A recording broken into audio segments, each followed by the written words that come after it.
Hello, gentlemen. I'm Russ. I'm here with Justin Lloyd and with Corey Perkins well, I was going to say about Ernest Goes to Comics, but really it's just about Ernest kind of more broadly and about the story of Jim Varney and about becoming kind of the custodians of this like iconic piece of pop culture. But how you guys doing? Doing good. Thanks for having us on here. Appreciate it. Absolutely. Doing great. Yeah, happy to be here. So I talked to Corey a little bit about the comic about a month ago, or a little bit less, but the Kickstarter's doing incredibly well. How's that felt, kind of getting that weight off your shoulders? Man, it's been wild. Like the relief I felt when we met our goal and then we kept going is so palpable. I remember the day after the first day, I woke up the next morning after working every day trying to get this thing ready, and I woke up and I thought, oh, there's an absence of stress and like urgency in my brain. Like this feels nice. So I mean, it's felt great, and all the fan support has been fantastic to see how much love is out there for Ernest still. I mean, some people are just so excited, and that makes me excited. So it's been great. I know obviously that like in your journey, Justin and his book about Jim have been kind of a big part of that. How did you guys meet up originally? You're asking me or Justin? Like, whoever wants to chime in. I guess it was Ernest Day this past summer when we were set up in the same area to sign autographs. He was there to promote his the comic, and I was there selling some books. And they set us at the end of the whole row. I was there kind of late, getting there late, and we were not under any protection there, and we were starting to get sunburned. So we're like, we need to move this table over, and so we did that. And then we were actually at the front of the line then, and then we just started talking. I think we started talking about Ernest and. Quickly just became friends, I think, right from there. And he steps away, and I'm helping him. I'm talking to the people about the comic, and I'm already kind of feeling like I'm helping him promote it right from the get-go. So, yeah, it just kind of started from there.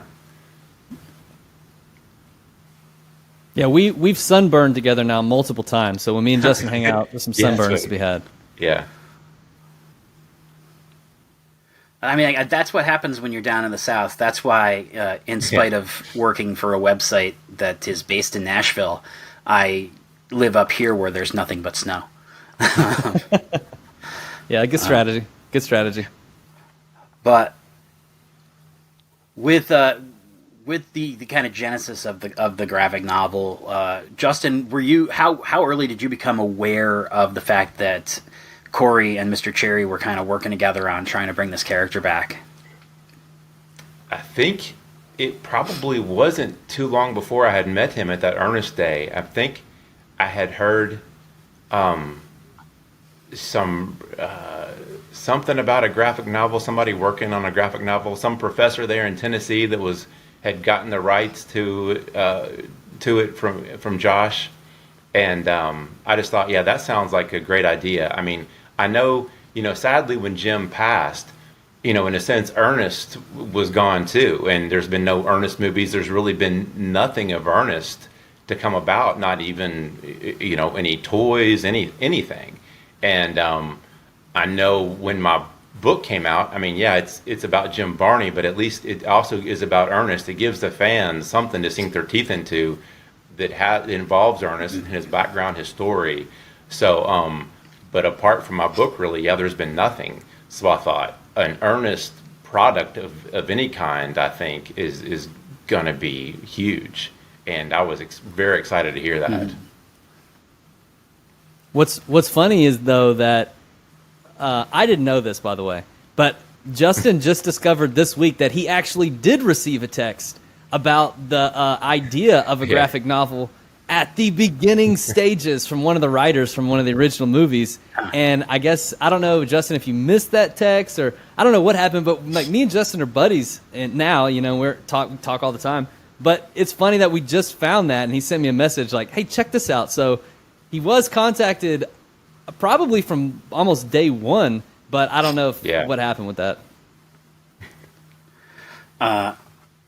You touch on something there that I think is interesting because, excuse me, I think a lot of fans would argue that there's no Ernest without Jim. And so for you and kind of for the family, how do you feel about, like, if they wanted to bring the character back with a new actor, would that be something that you'd embrace because you love the character, or would that be something that's frustrating or problematic? I would embrace that. I know that how fans are. I know they're very protective of this character, probably more so than I am. And I probably feel the same way I do the way that they continue Slinky Dog in the Toy Story 3 and 4. And to me, the way I look at it is Jim did such a great job at inhabiting that character, playing that character, that I think he would be receptive of somebody, of that character surviving, and that somebody else wanting to take that over. Of course, he'd probably feel like, well, nobody's going to play it as good as me, perhaps, but I think he would feel good about the fact that he made such an impact with that character that people still want to see that character. But of course, in a graphic novel, it's probably going to be easier to be received than a live action movie, because then if you don't find just the right person, then that could be very difficult for the fans to really accept somebody. And some fans may never accept anybody other than Jim, and I understand that, and I respect that. So, but yeah, that's kind of how I view it. Well, and also in the graphic novel, they're able to really look like Jim. Right. Corey, did you, was there any kind of evolution point where you were like, you want to be more or less photorealistic, or did you always kind of have a really clear sense in your head what you wanted that book to look like? I had a general sense. I didn't know exactly what it was going to look like, but I knew this story is a spooky story. And so we actually, when we tried out artists, we tried out like a lot of artists, and there's a cartoonist that we really like. In fact, he's going to have maybe a cover of a chapter in the graphic novel. Nice. And we thought, man, that's very Ernest-y. But I didn't feel that a cartoonist matched the vibe of this Ernest story. Like, if I were to see Ernest Scared Stupid in a graphic novel, I'd want the more edgy, sketchy look of the comic rather than the more cartoony version of Ernest. And I just feel like that fits spooky better to me. And I grew up reading Jim Lee comics and stuff, right? Like, so I grew up with the sketchy type of penciling, and so that felt close to me. And so I thought, I want this Ernest to be more realistic looking. So when we tried out artists, we ended up going with Arif, which is this guy from Indonesia, and it just turned out to be more of a realistic looking Ernest because that feels like right for the story, basically. Mm-hmm. So on that note, do you think that, like, if you do follow-ups of any kind, would you always want to go with Arif because he did a great job, or would you be like, no, we're kind of open to playing around with the look and seeing what goes with the tone of any given chapter? Man, you ask such good questions. I think both. Like, I love working with Arif. This guy is that sounds like a cheap answer, but like, Arif really is so great to work with. Like, he's so excited and he's so flexible and he's so willing to try to make the product great. I remember I told you in the first interview, but at first when Arif sent his first illustrations of Ernest, maybe they weren't all the way there yet, but this guy did more effort than anyone else. He would send another one in, and then another one in, and then suddenly it was like, wow, this guy's really like improving Ernest. Like, he really wanted it, and so I'm just so blessed to be working with him. I can't imagine not working with him. At the same time, if there was another story that called for a more cartoony version of Ernest, yeah, sure. Like, I think trying to find what's best for the story, to me, is always the right move. But also, I'd love to work with Arif again. This guy is awesome. So anyone out there in the comic world that, like, in the industry, people, Arif is the man. You guys got to check this guy out. I was just thinking about, like, oh, we should do a Christmas, like, children's book that somebody can just watercolor. That would be awesome. That would be so cool. Great idea. I mean, the nice thing about, like, Ernest as a character, I think, is that you can kind of put him in anything. Like, that's the whole point of the franchise, is that he's the only thing that stays consistent and everything changes around him. Yeah, that's true. Yeah. And he fits any genre. You know, you can throw him in any situation. Yeah. Justin, I talked to Corey a lot about Scared Stupid.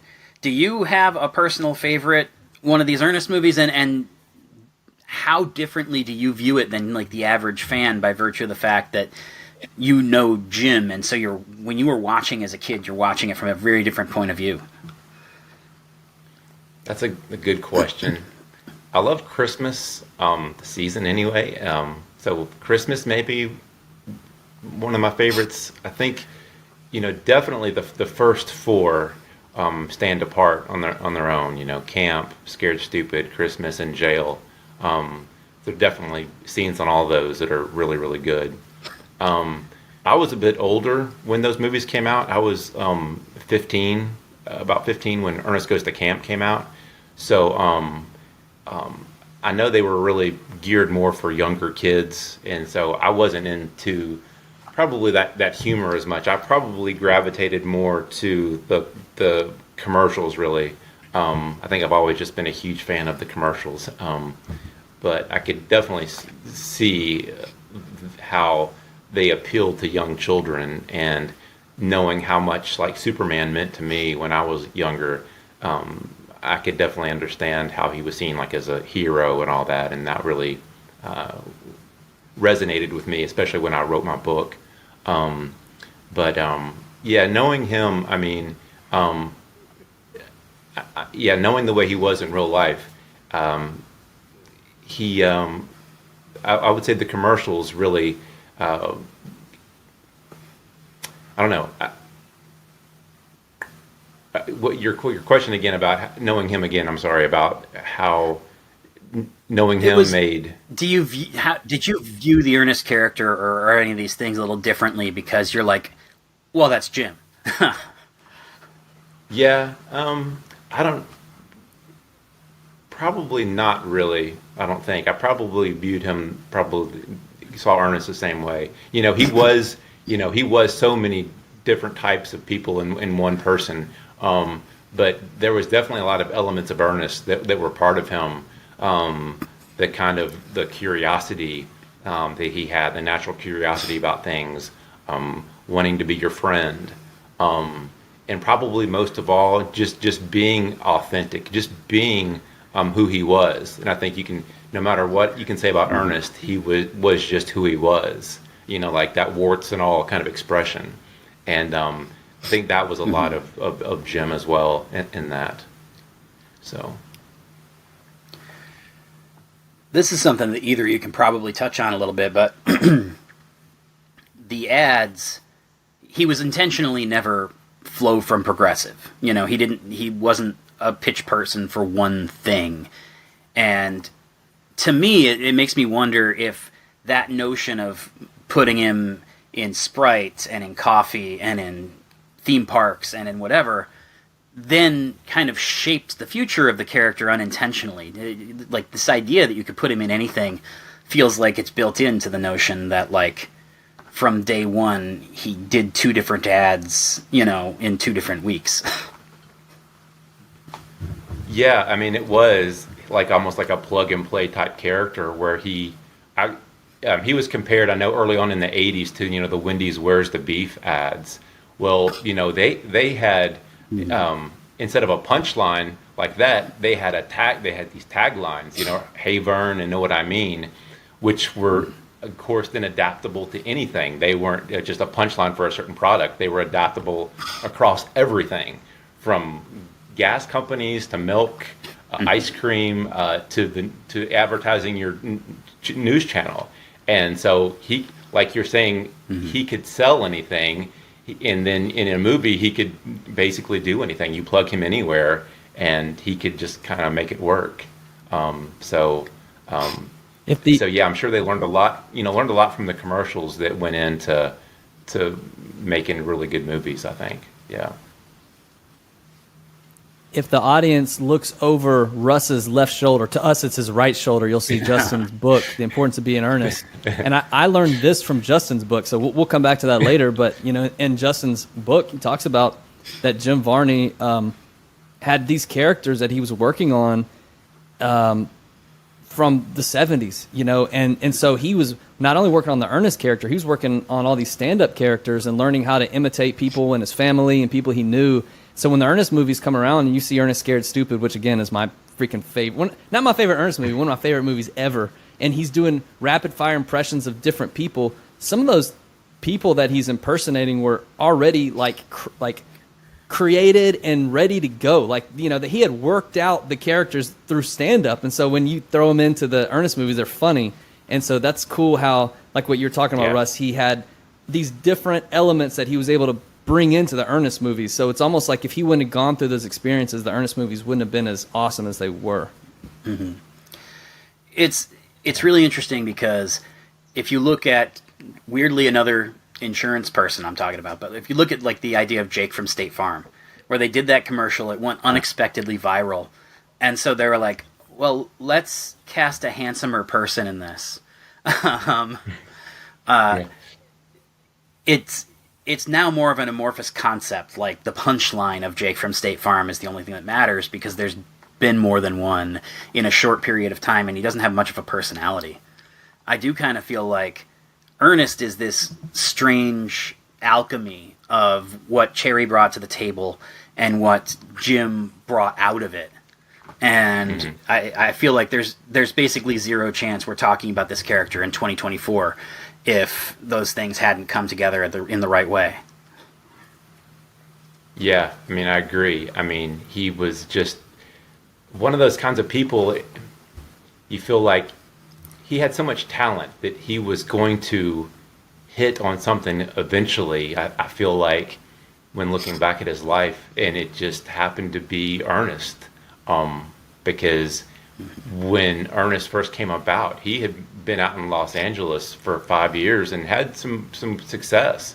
But then there was actor strike hit. He comes back to Kentucky and he's out of work and like just doing odd jobs.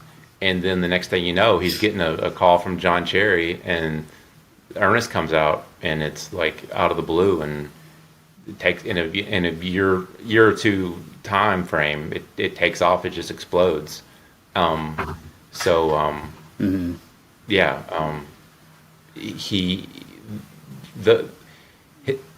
They didn't always even have a full script on those commercials. I mean, just an idea of something, and he would just make it work. Like this potato chip commercial.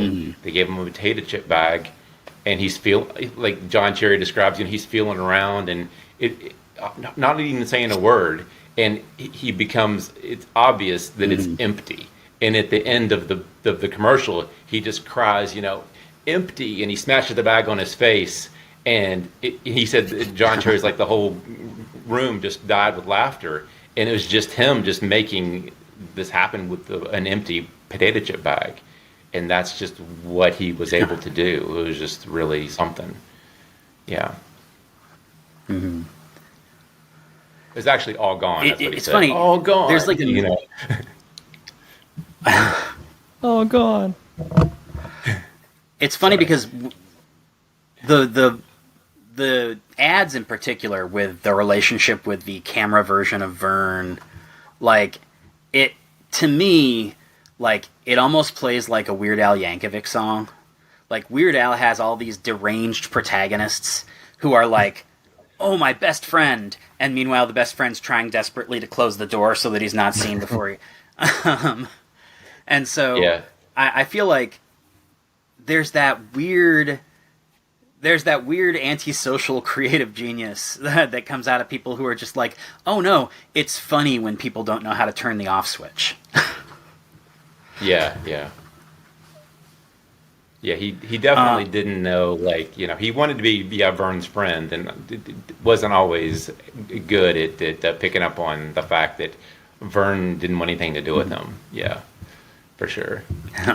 I think there was some genius in that too. I know me and Justin have talked about this before, that they created the Vern character for budgetary reasons. It's not like they were like, we have what'll work. It was like, well, we don't have enough money, so we'll just have the camera guy hold it, and he'll act like Vern. But they stumbled upon something really genius, because there's a reason why these commercials took over America and captured the hearts of so many people, and Ernest became such a pop culture sensation. And I think part of that is, part of that's earnestiness and his authenticity and his childlike behavior. It makes you trust him and it makes you feel safe with him. But, also the idea that he's looking straight in at you, and you feel, you want, like, maybe he gets on your nerves, but you want a neighbor who's so caring and authentic. And also, I've told Justin this before, but Parks and Rec and The Office, they created these doc-style shows where they're looking at the camera and talking to the camera, and you feel this connection with the character. But if you think about it, Ernest was way ahead of the curve. They were doing that a long time ago with Ernest and Vern. So it's just that Vern's a person, not a documentary filmmaker. Yeah. As a documentary filmmaker, I can attest we're not people. Yeah, you're not people. Come on, man. One thing, Justin, that I think is really interesting, like the photo on the cover of the book, and that photo shoot more broadly, where he's got the hair and the car and everything. Like, once in a while, that'll go like semi-viral on social media, because people will be like, "Holy cow! I didn't realize Ernest was hot."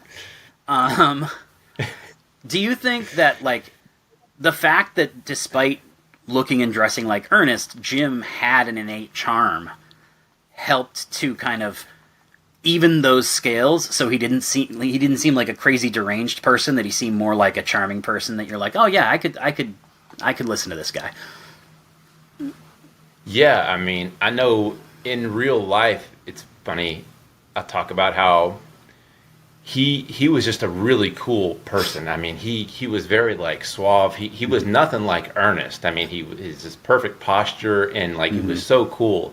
And he was always wanting to show you things, like he was into watches and knives and so forth. And I just remember the way he would, like, show you something. He would make it seem so cool. And, like, he could have been a good salesman just like that, just normally. And I was thinking, well, no wonder he's so good at Ernest, because he can just make something seem just, so cool, and, like, you want to have it. And I look at how he could turn that off and on, and I think so much about, I'm a huge Superman fan, like we've talked about, that one memorable scene in Superman where Clark Kent was about to reveal himself. And he kind of straightens up. He takes off the glasses and kind of straightens himself up in Lois's apartment. And that was kind of Jim as Ernest. It was like a subtle thing, but, like, puts on the hat and the t-shirt and vest, and he just and he kind of slumps over a little bit and hit him out the posture, and he goes from Jim to Ernest. And I look at those very similarly, how those occurred.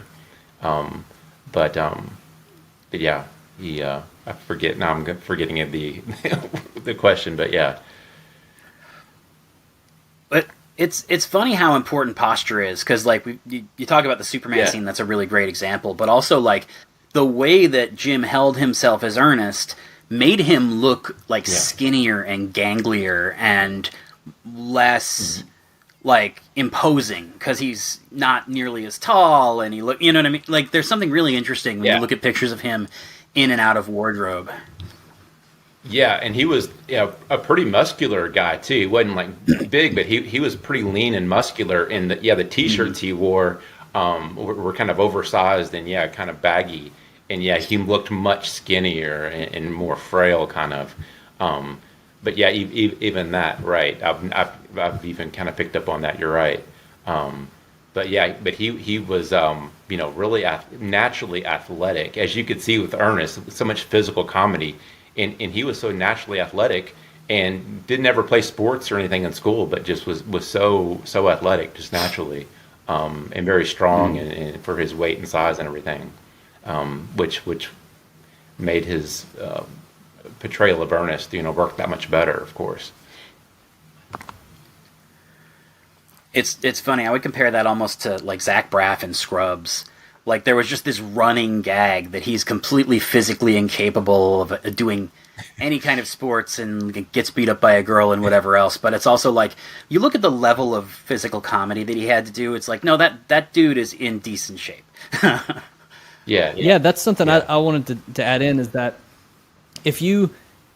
a lot of people think of Ernest as just this like bumbling hillbilly, and they don't think there's much to the acting job behind it, and they're wrong, because if you put on a khaki hat and a jean vest and you stand in front of the mirror and try to act like Ernest, trust me, I've tried, it does not look the same. It does not look the same, and you see people, it's great, and I've dressed up for Ernest as Halloween because I'm an Ernest nerd, but all props to everyone who wants to dress up. It's great, but it's becoming Ernest is a different thing. And Jim Varney was such a trained actor and had such an incredible ability to have physicality in his acting. If you watch those movies, especially by the time he gets to Ernest Scared Stupid, he's like a Looney Tune. Like before he runs, he puts his elbows way up, and then he runs, or he lifts his knees way up. And there's so much physicality behind that character, and it's like they had to have like a highbrow actor to actually bring this lowbrow, quote unquote, right, character to life. And so I'm always just blown away by the acting job that a lot of people overlook. Well, I think too broadly, and this speaks to the Zach Braff thing, but also when you think about somebody like Jim Carrey, like actors will tell you the hardest thing to do is comedy, and point to somebody like Jim Carrey who immediately started getting award nominations when he went straight. But, like, the reason that somebody like Jim or somebody like Jim Carrey, like, surprises you is because, like, the characters themselves don't seem complex and they don't seem deep. But so you kind of fool yourself into thinking, like, oh, no, that's easy. And then you realize, like, oh, but there's also 7 steps to get there. Yeah. Yeah, I mean, for sure. Yeah, too. I mean, he's got to do all this and sell the product and do the gag and make sure you're saying your lines right, mentioning the product in little less than 30 seconds. Which I think he said at one point he had a timer in his head. It was 28.8 seconds. But yeah, all of that he made it look very easy for sure. I have to imagine the motor mouth aspect is really challenging when it's like some script, some improvised, and then you have the talking points that are absolutely essential. It's like I have to imagine that like you have to be kind of a savant to not need 30 takes. And back when you're doing everything on film, you can't really take 30 takes of a 30-second ad. and he had almost this photographic memory, because as you would realize, having the camera so close to your face, they couldn't use cue cards. So he did pretty much have to memorize all of those commercials. And a lot of them, there was a good amount of dialogue in some of those for sure. Mm-hmm. And in the Ernest films, like when you fast forward to the films, I mean, there was not only was Jim Varney involved in this, but there was also an awesome team of writers, really funny people that were involved in writing these scripts, and it's really brilliant, some of the stuff they came up with. And I've read the screenplays for the Ernest, and I've even read screenplays of movies that were never filmed. But Ernest is like, he does long, flowery monologues with huge vocabulary words, some of them intentionally mispronounced. And so I always like to give credit to the writers, because the writers were really smart, and a lot of times people overlook how smart the writers were involved, all from Nashville. But also, Jim Varney then had to memorize these massive monologues and just spit them out, and it's incredible. And the talent, and he's famous for being having a photographic memory. The ability to spit all that stuff out, that all this complex language, and I mean, it's really incredible. It's just awesome to see. With the comic, how far into the coloring and lettering are you? Because I have to imagine there's some element of scripting this that's the challenge of placing balloons that don't cover the entire action. Yeah, well, we talked about this last time, but just as a summary, we spent a long time thinking about how to make sure to keep it authentic, because Ernest is long form. He does have long monologues, and in comic book culture, don't have too much dialogue or it'll take over the art. But if you cut down Ernest's dialogue, you don't get Ernest, and you won't hear Ernest's voice in your head. So that was really important for us to keep it authentic. So first it started with writing a script, right? I wrote a screenplay first, and then we adapted it to comic book form. So what we're doing is actually learn this from Monstrous, which is the graphic novel, which is we're going to try to push the art out closer to the bleeds, and we're shrinking the font a little bit so that you can keep the art there and keep it dynamic, but also allow Ernest to do, as you called it, the motor mouth. And so we worked on the dialogue itself in the script and the screenplay, and we focus on that. And then now we adapted it, and now the challenge is to get the right pieces of dialogue in the right panel and getting it looking right, so you can try to hear Ernest. And so a lot of care has gone into that. Whether we'll do perfect or not, probably that's impossible, but we're definitely trying as hard as possible to keep it authentic. And I've been really happy with the way the pages turned out. How far along? I mean, we've only got right now basically 5 pages of concept art because we're waiting for the Kickstarter to complete. So guys, if you're out there listening we'd love your help to help us bring this to life. Fully funded in one day. We've already raised over $85,000. I mean, it's going to be awesome. We're going to have gold foil stamps and gold gilded. I mean, we're going to have foil stamps, gold gilded edges. It's going to be a hardcover. It's going to be a nice collector's item. You can get slipcases if you want to. There's a podcast you could upgrade to if you want to. But yeah, once the Kickstarter ends, then we're immediately going to go in production, and our artists are ready, and now all we got to do is make it happen. So it's really exciting. Justin, as you're coming in kind of late, what is it? Is it disorienting to kind of look at the art because it's so photorealistic, and because obviously they went with a very direct likeness instead of drawing Ernest? What's it like kind of seeing your uncle interacting with the world of today, so to speak? I think it's great. I think it's great to bring Ernest into modern day, the world today. And some of the references that I read in his screenplay, are modern references, of course, and so that's really cool. So I thought I'm not in this world, but I was really impressed with the all of the art that he sent, and in the sense of how you can feel the action, the artist in the pages, right? They capture the action, and I thought that was really neat. How because that's so hard to do, because it being a cartoon character and try to capture action on a still photograph like that, or still animation, it can be very challenging, I'm sure. And you really could feel that reading through some of those pains, and so I was very impressed and just so excited to see more. So. It's funny, in comics, there is this notion, there's kind of 2 different kinds of artists often. You get guys who can draw, just beautifully rendered things, but their visual storytelling tends to be less impressive. So, you don't get the same level of fluidity of motion. And then you have people who are really good visual storytellers who oftentimes are drawing in a way that is a lot more representational instead of photorealistic. And so it's very traditional comic strippy or whatever.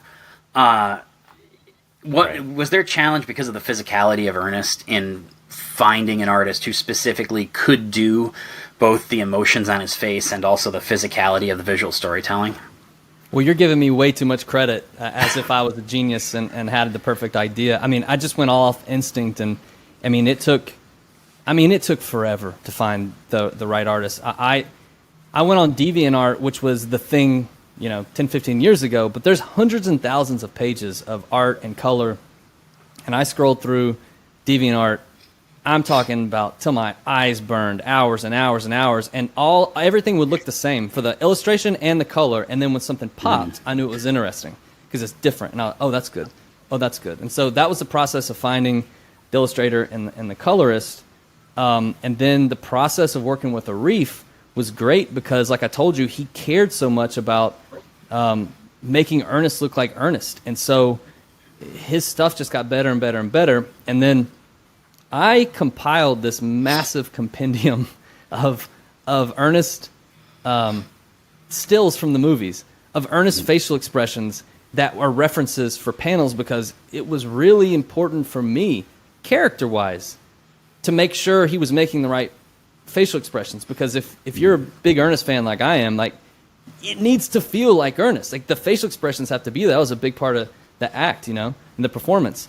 And so this took me forever too. And I probably have at least 1,000 stills, if not 2,000 stills, and I have them labeled by emotion: happy, sad, wide-eyed, nervous and excited, scared to be here, and that way I could try to find the right emotions as I'm making the script. So one of to answer your question, was it hard to find that bridge? I think I've actually, as arrogant as I am to say this, because I'm not in the comic book world as much as you guys are, so maybe you guys are laughing at me behind my back, I don't know, but I think I found the cheat code, because the photorealistic guy creates this stuff that looks like a picture, and the visual guy tells the story, tells it more. But Ernest, Jim Varney as Ernest, and Ernest was already so cartoon-like that if you draw his facial expressions, you get this like cartoon-like performance. And so I think that this is almost like the cheat code to that. Like Ernest was already like this cartoon, so you're just taking a human cartoon and turning him into a cartoon. And that was really fun to do. So I don't know if that makes sense, but yeah. Oh, the thing I wanted to ask you, Corey, because you've been a big Ernest fan for a long time, and obviously you brought John into your was it John or Justin who came into your class? So yeah, John Cherry was the original director and creator of the character of Ernest, and helped, with the designs. Yeah, so I brought him into one of my classes at the university I teach at, in probably 2016. But so you had a pretty decent base to build from. Like, what did you kind of pull out of Justin's book that really helped you approach this character in kind of a more educated way? I don't know if when I was writing the script, I had read Justin's book at that point, but I would say that I pulled a lot from Justin's book now. I mean, Justin's book is so comprehensive. It's such an awesome read. If you want to learn about Jim Varney, if you want to learn about Ernest, this is the definitive book. It starts from Jim as a kid. It starts from Jim watching a television show, of watching a kid's character that's like Ernest. It's so cool. And then he becomes to someone like me. So he was a kid looking at this television screen, right? And then he became an actor. And then I became the kid looking at that screen watching Ernest, and to see myself in that was just crazy and really fascinating. But to kind of go along the ride as Justin tells the story, chronologically, it's just great. And you get to go through, his trials and Jim Varney's trials and tribulations, and to see how he embodied Ernest, what some of the struggles were behind the scenes. And his relationship with Ernest, and the title of the book is The Importance of Being Ernest, and so it's interesting to learn about Jim Varney's relationship with Ernest and learning to appreciate the character, honestly. And I would say I have more of a profound idea of that now than at the time when I was writing the script. It was really just I'm watching the films and studying them and taking notes and trying to make sure the vocal patterns stay the same and the facial expressions stay the same. We have a good story, we have a good plot, yada, yada, yada. Now, again, I wrote a book a couple of years ago, and it was about a cult movie. And so, whenever Josie and the Pussycats comes up on social media, or on, Rolling Stone included one of the songs as, one of the best movie songs of all time, I get just a deluge of people reaching out to me to be like, holy cow, did you see this thing? Josie's in Rolling Stone. I have to assume, Justin, that, being the guy to write about Jim, that you get a lot of that as well. If anything comes up with Jim or with Ernest, people just reach out to you. Is that even more profound because you're his nephew, or are you spared a little bit of the kind of magnitude of it because you're not on social media as much? I've people haven't reached out a whole lot, but it is. I think me being his nephew, I mean, I guess I can appreciate it more. I know starting out that it's definitely cool to have somebody like him as a celebrity. And when I was a kid, saying that Jim Varney was your uncle, people are like, oh, that's cool. And it's like you're getting attention for really nothing that you're doing yourself, right? You're just simply related to somebody. And I thought it would be nice if like could get attention for something that I've actually produced, that I've made, that I would feel more worthy of this attention. And so I definitely thought about that when writing the book. But realizing that I was maybe one of the few people that could put together something comprehensive like that. Knowing him, knowing people that had relationships with him, and knowing that I could probably do the research. I've not been contacted a whole lot. But anytime that something like this comes along, like Corey's project, he came to me, and I thought I was so impressed with him wanting to get kind of my approval about things that he didn't need, but it was important to him, and I appreciated that he felt like he had my approval and so forth, and that meant a lot to me. And I'm just doing everything I can to help him make it happen. Yeah. I do think, as somebody who's I've done creative stuff, but also I'm just a fan of the property, it kind of ties back to something we said earlier, right? Which is that for a lot of people, Jim and Ernest are kind of so completely intertwined that I feel like immediately, like as a reporter, one of my first things that I wanted to ask was like, have you spoken with his family? And so when I got the press kit and your endorsement video was in there, it's like, oh, well, that's a thing off of the checklist. And that's something that I think people who really care about this character would probably care that your family is on board. Yeah, they do. And it's interesting that, that they care that much about the family, and that's heartwarming.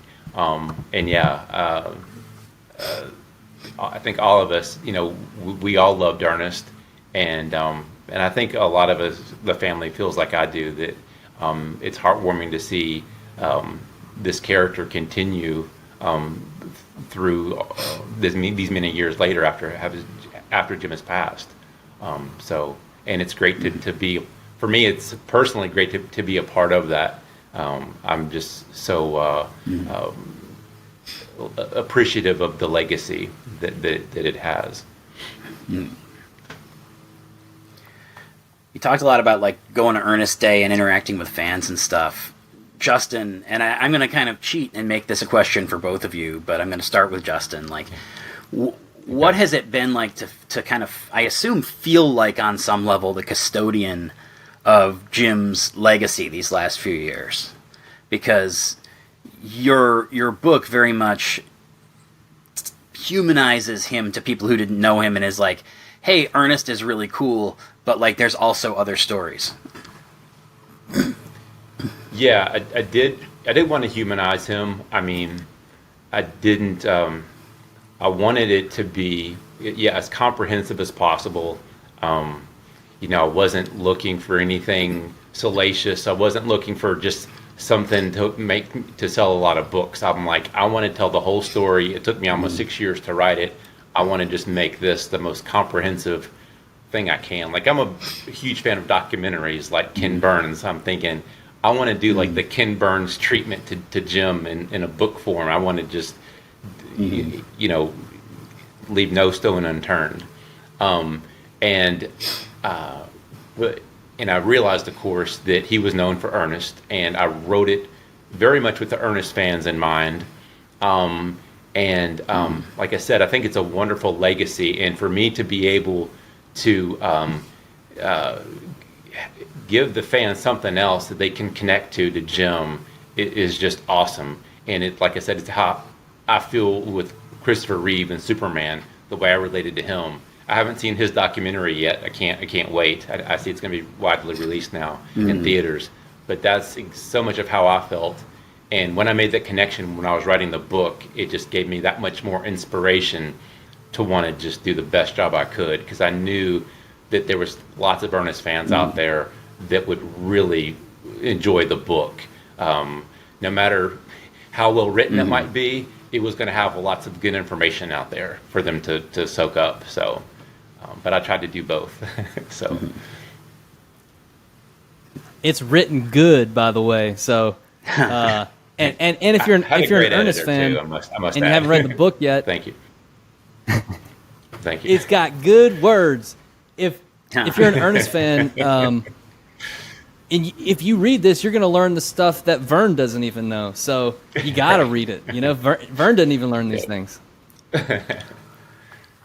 The other half of that for Corey is like, after 25 years to have the first project back out of the gate, like, did you feel a lot of pressure prior to launching this campaign that it's like, oh, if this doesn't go well, then this is kind of the end of Ernest in some way? Because, like, if the thing didn't fund and it just sent the message that, like, no, that moment's past, like, there is an element of, like, it's really hard to kind of pick up after that.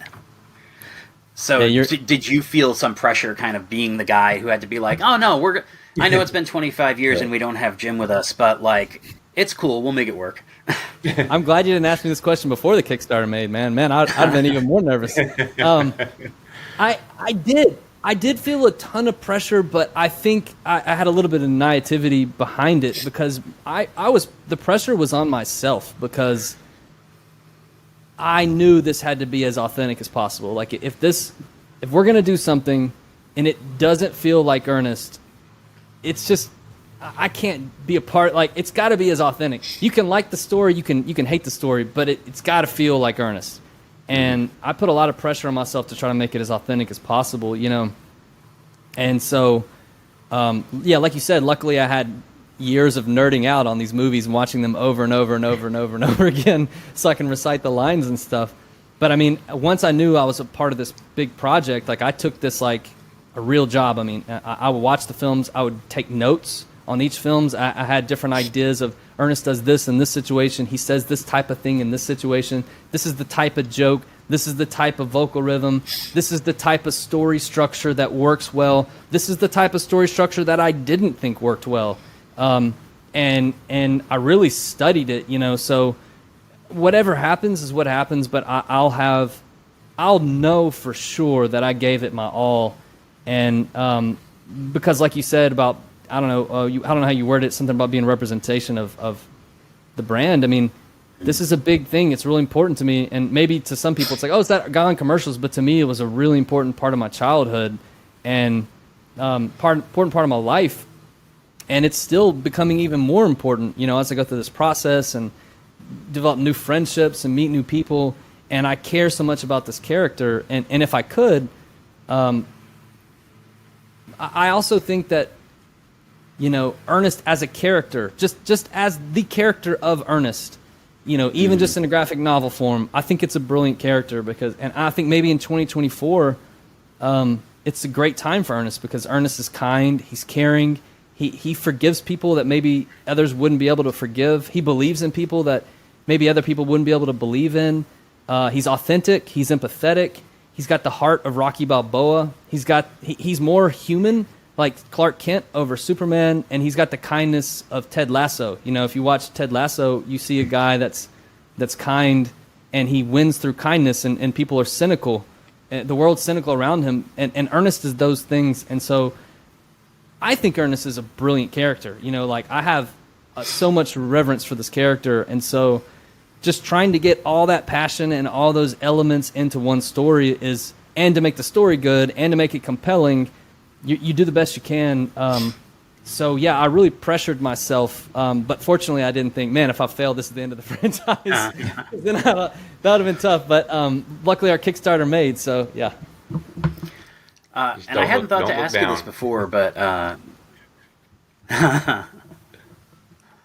I hadn't thought to ask you this before, but this is a weirdly specific question for you. So I'm a big fan of Bruce Springsteen, and if I listen to something else, including like I love Charlie Bliss, which is like the girliest bubblegum pop that you can get, and it's like my brain can do the thing where I just hear how Springsteen would sing any song. Like in my head, it can just make that happen. Okay. Is that kind of how your brain is with Ernest at this point? After binging the movies and then writing this thing and working so hard on the authenticity, can you just kind of take a sentence and just in your head know how Ernest would say it? Yeah, pretty much. I mean, it's to the point where like I'll talk to my mom on the phone and she'll be like, "What have you been up to?" I'm like, "I'm just thinking about Ernest all day," and she loves when I say that joke because it's actually true. I mean, I'm thinking about Ernest all day. But yeah, I can see Ernest in all kinds of situations, and you know, he has this pattern where he gets really cocky about stuff, and then he'll have a comeuppance for his cockiness, and so I can imagine him getting really cocky, you know, and lifting his eyebrow like that, and yeah. Excuse me.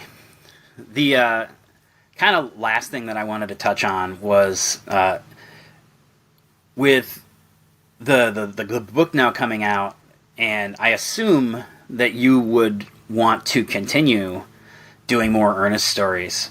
Do you have a sense of like what you would want to do next, or are you the kind of person who's like, no, I'd like, let me get back together with other super fans and figure out if there's other good ideas out there? Like, how would you want to proceed following the success of this book?